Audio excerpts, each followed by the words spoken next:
I went to a psychic long time ago, and this woman told me, I see you in a room full of clothes.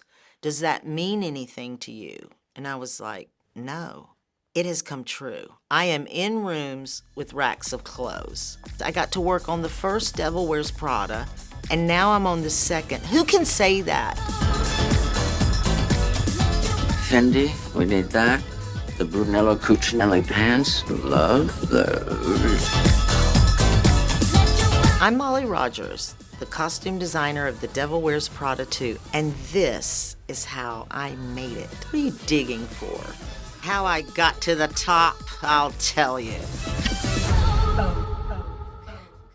I think expectations were super high, and we were all trying to meet that because we all were so grateful and humbled to get to do it again.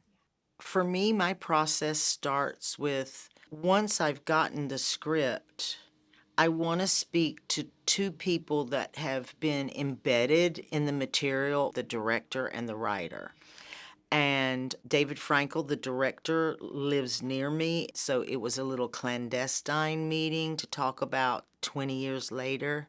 What are your first thoughts? And once I've kind of harvested their brains, I prepare digital lookbooks before I even talk to the actors to show them what is illustrating my thoughts. So it's about lasering in and doing an edit so that I can then translate that to shoppers. Everybody fought over who they could shop for.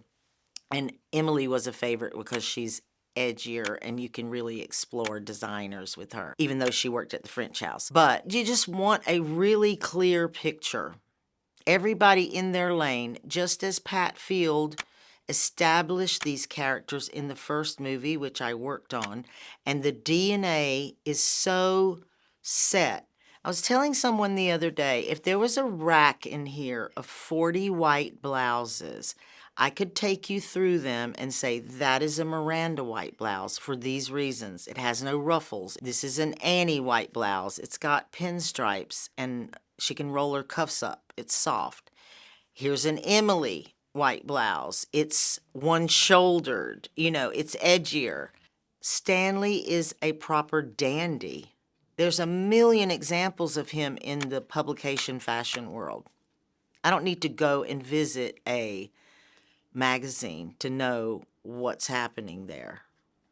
I live in New York. I walk down the street. Basically, I like to work with friends. The costume and film world is very cutthroat, and I don't need any Eves, all about Eve in my... I tease some of my assistant designers, I do call them Eve, which, as you know, is a famous movie where the ingenue takes over from Bette Davis and usurps the throne. I tease them. We're all busy little bees, full of stings, making honey day and night. I have quite a large department on a project like this. Believe it or not, one of the most important things you need to make sure is handled is someone who is looking at your numbers, the budget. Producers don't like surprises. Oops, I didn't know we had to pay for that Balenciaga custom gown. You need to really be able to let people know we're in good standing unless there's some shock and surprise like a Lady Gaga showing up or something. But what's important to me also is I like to know what is the number of free things that are coming into this office. How generous are people? I like to tell a producer, we placed $11 million of my friends from my contacts from Sex and the City and over the years, because that's a huge contribution. I could never afford just the handbags that these three women need. And everyone was, of course, very generous. I started calling people and saying, you need to congratulate me. I am one of a million girls that would kill, but I got the job. And everybody was so excited. What do you need? What's happening in it? The expectation from the audience, the fashion world, were ready to go.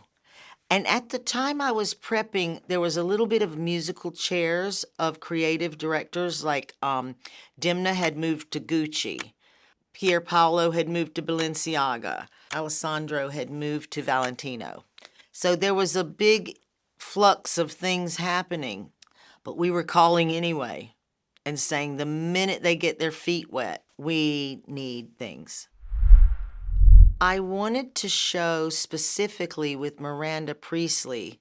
20 years later, she has amassed great power. She's an icon in the fashion world. And that made me reach for very clean silhouettes with shoulders and sharp lapels and just a modern working woman silhouette. No frills, bells, or whistles except for a tassel jacket or two. And Annie's character, Andrea Sachs, that was much more time-consuming.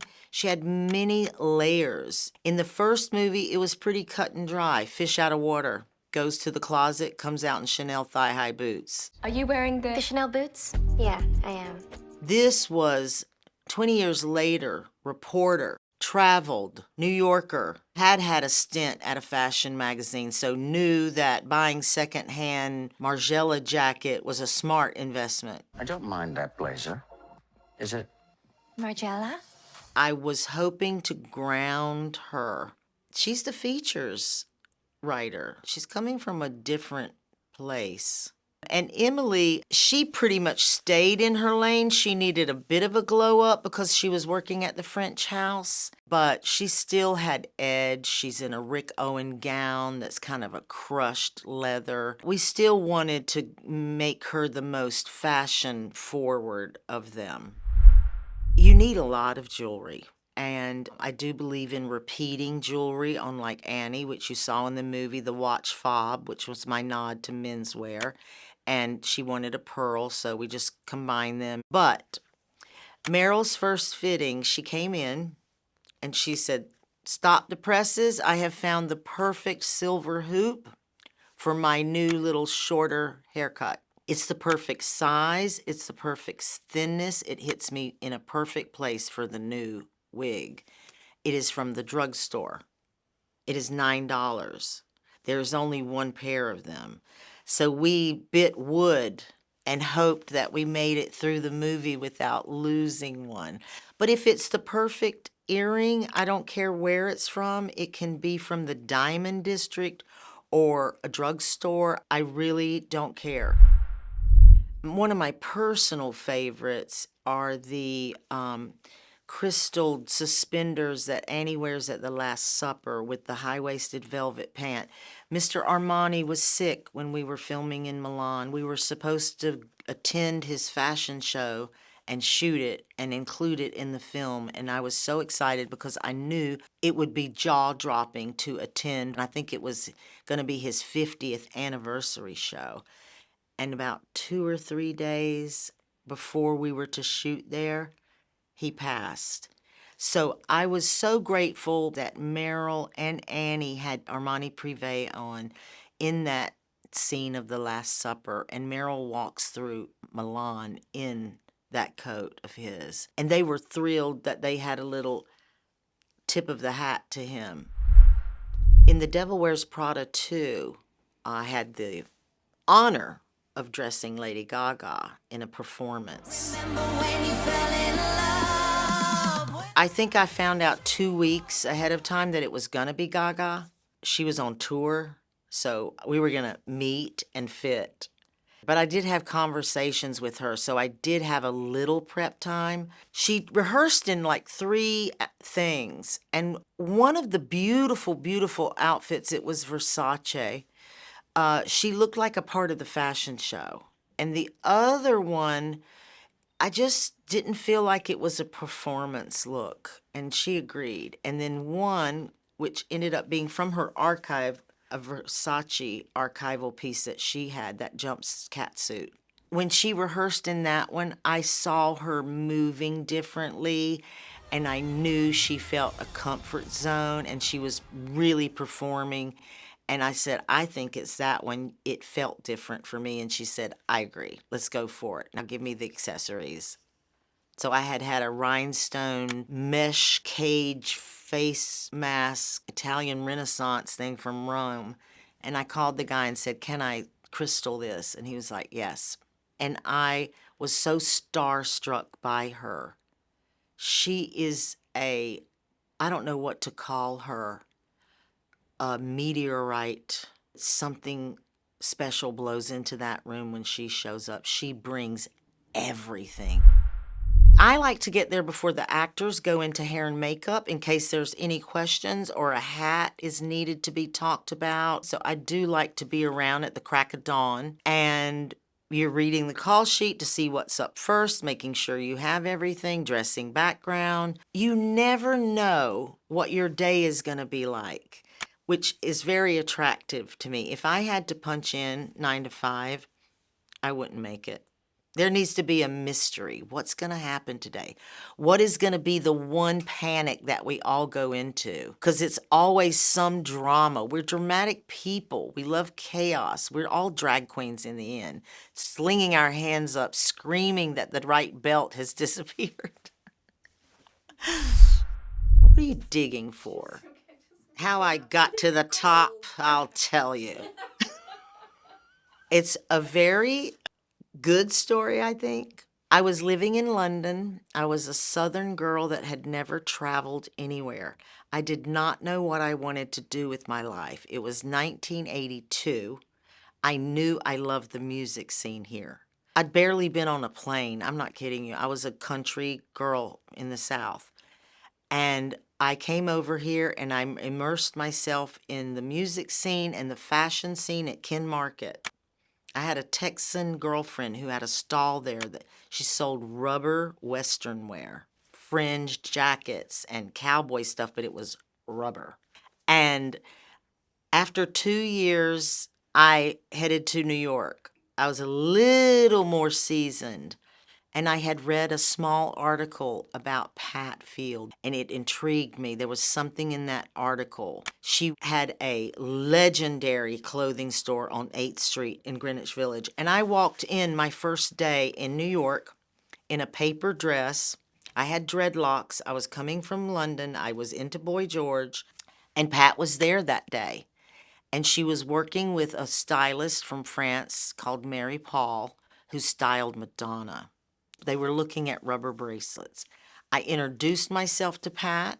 I said I would like a job. She asked me, do you know how to fold T-shirts? I have some T-shirts that Keith Haring and Basquiat made for my store. Could you go back and sort them and straighten them? And she has been my best friend since that day. Friday the 13th, 1984. July. And it has been a wild ride. I'm a witch. She's a witch. Incredible things happen to us. That's the only way I can explain it. I went to a psychic long time ago, and this woman told me, I see you in a room full of clothes. Does that mean anything to you? And I was like, no. I wasn't into clothes. I wasn't looking at fashion magazines when I was a kid in the South. And it has come true. I am in rooms with racks of clothes. It's a fairy tale to me that lightning has struck twice. I got to work on the first Devil Wears Prada, and now I'm on the second. Who can say that? It's so exciting. It wasn't all fun and games along the road to Hollywood. I'll say that, you know. As a crew member, you have lean years. You're on a hit. The next year, you're turned into a pumpkin. No one wants to talk to you. It's the life of an artist. I'll say one thing, though. The ups and downs of it, it's been exciting. I'm probably addicted to some kind of thrill-seeking death wish. Who knows? Travel, reading is a must. Not living your life by an algorithm is a must. I cannot tell you how much my life off the beaten path when I didn't know what I was doing affects how I style something or my perspective on a pigeon bag. That is from life experience. So if you think that you are having an education by looking at a Pinterest board, they are very helpful, but you need to add some soul into it.